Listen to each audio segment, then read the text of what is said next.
Ever thought you could be more consistent? You're the one who doesn't stress over comments not getting what they want or getting tossed aside.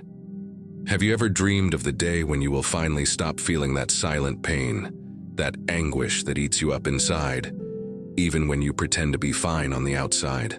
Maybe you're tired of trying to please everyone, of maintaining an image that requires strength all the time, when in reality, all you wanted was to rest just for a moment from the pressure of being untouchable. But let me tell you something that perhaps no one has dared to say.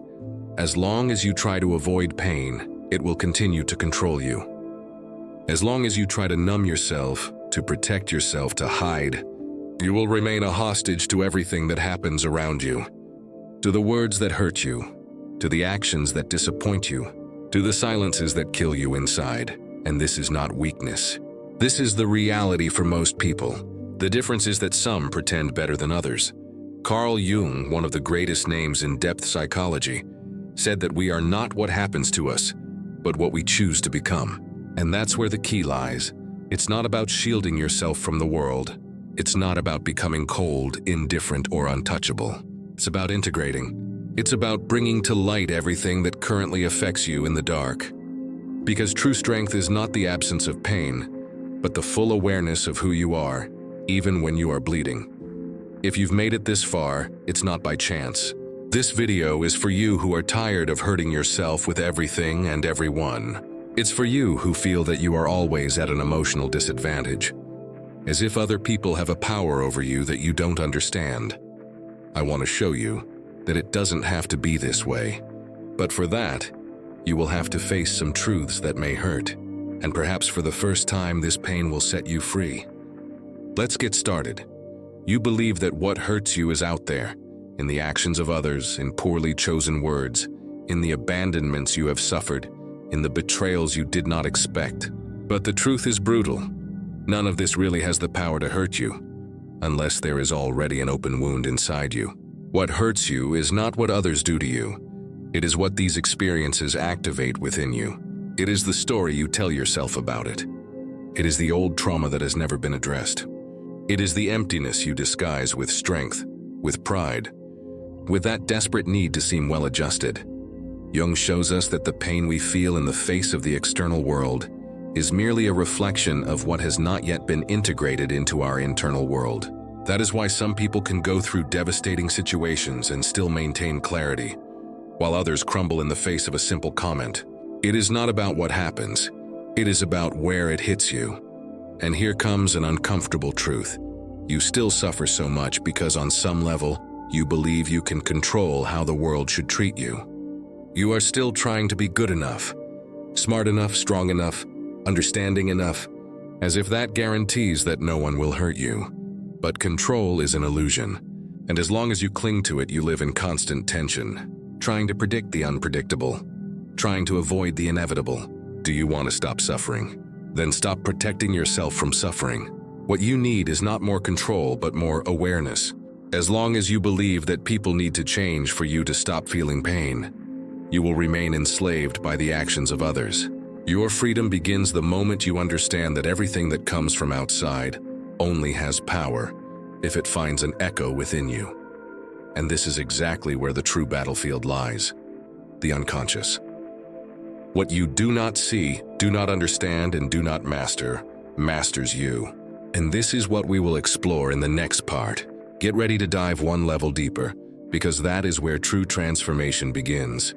The biggest lie you've been told is that you are in control of your life. Well, wake up, because you're not. At least not as long as you continue living on autopilot, reacting without knowing why, feeling without understanding where it comes from, making decisions that you later sabotage.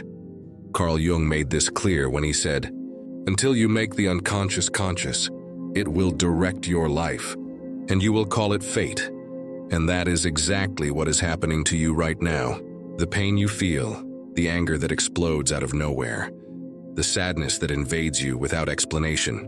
None of this is random. They are messages coming from parts of you that have been forgotten, ignored, repressed. Jung referred to this dark territory as the unconscious, and it is not just a cloud of vague thoughts, it is an active force. an entire system of memories, trauma, desires, and fears that you do not want to face, but that continue to decide what you feel and how you act. You wonder why certain words destroy you while other people don't care. Because those words touch sensitive points within you that are still alive. And if they are alive, it is because you have never confronted them. You have only pushed them under the psychological rug, and now you keep tripping over them. Jung said, "We cannot change anything until we accept it." Condemnation does not liberate, it oppresses. And what have you been doing? Judging yourself, repressing yourself, silencing yourself, as if that would solve anything. The truth is that the unconscious does not disappear just because you ignore it. It only finds more dangerous ways to manifest. In toxic relationships that you repeat, in patterns of self-sabotage that you cannot break, in anxieties and fears that arise when everything seems to be going well.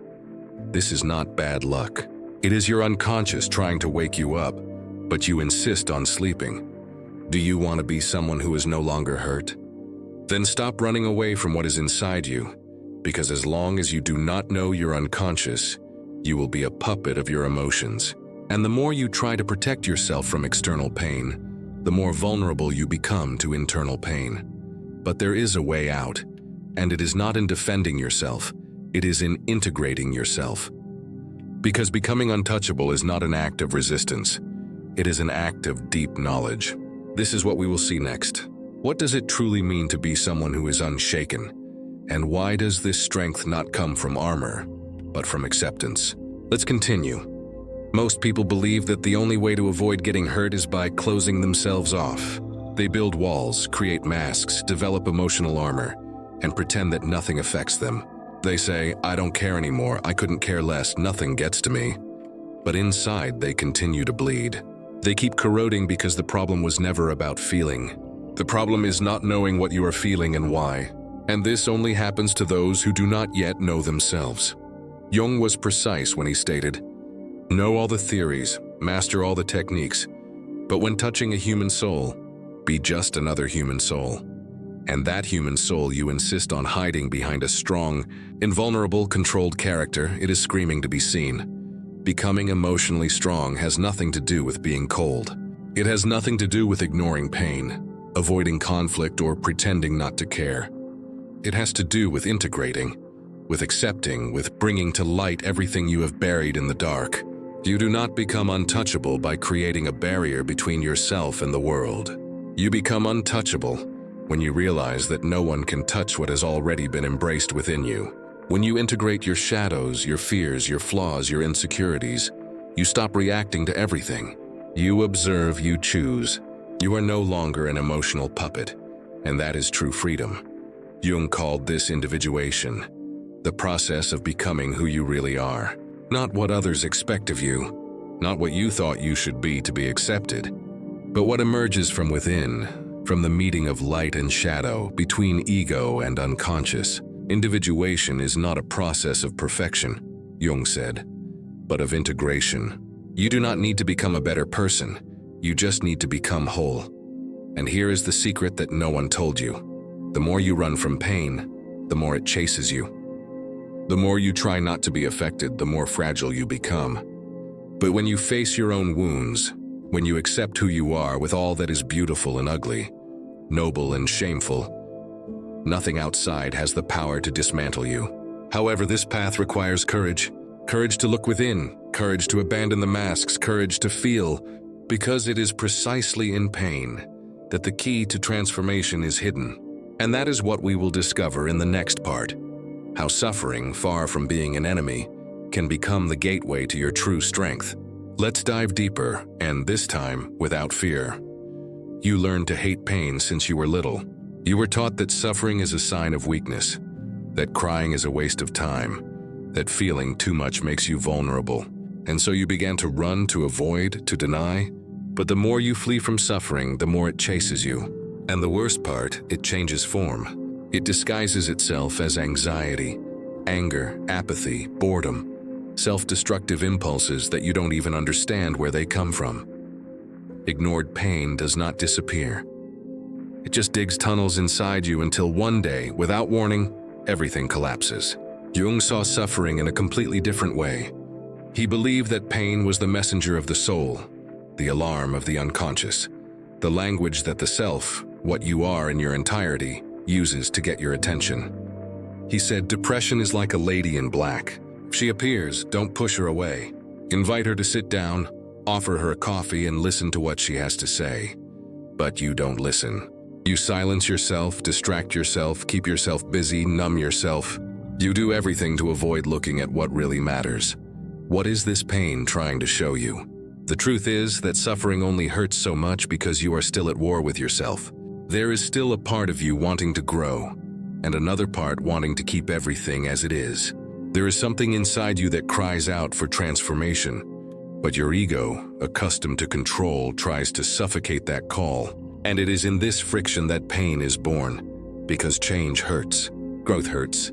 Letting go of old beliefs, cutting toxic ties, allowing what no longer serves you to die. All of this is a mourning, an internal process of death and rebirth. But it is precisely in this space of ruin that something new can be born. Because when everything in you is deconstructed, when certainties crumble, when pain lays bare your vulnerability, you can finally see who you really are, without the layers of protection, without the performance, without the mask. And at that exact point, suffering becomes sacred, because it brings you to your knees before the only thing that can set you free, yourself. Jung knew this. He understood that suffering is not a failure of the system.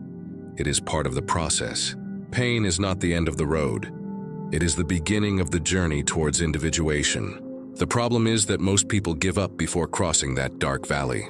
They flee, they distract themselves, they return to the surface, but not you. If you have made it this far, it is because you are ready to cross. And in the next part, we will understand how this crossing process happens, how the path of individuation, no matter how lonely and brutal it may seem, is what finally sets you free.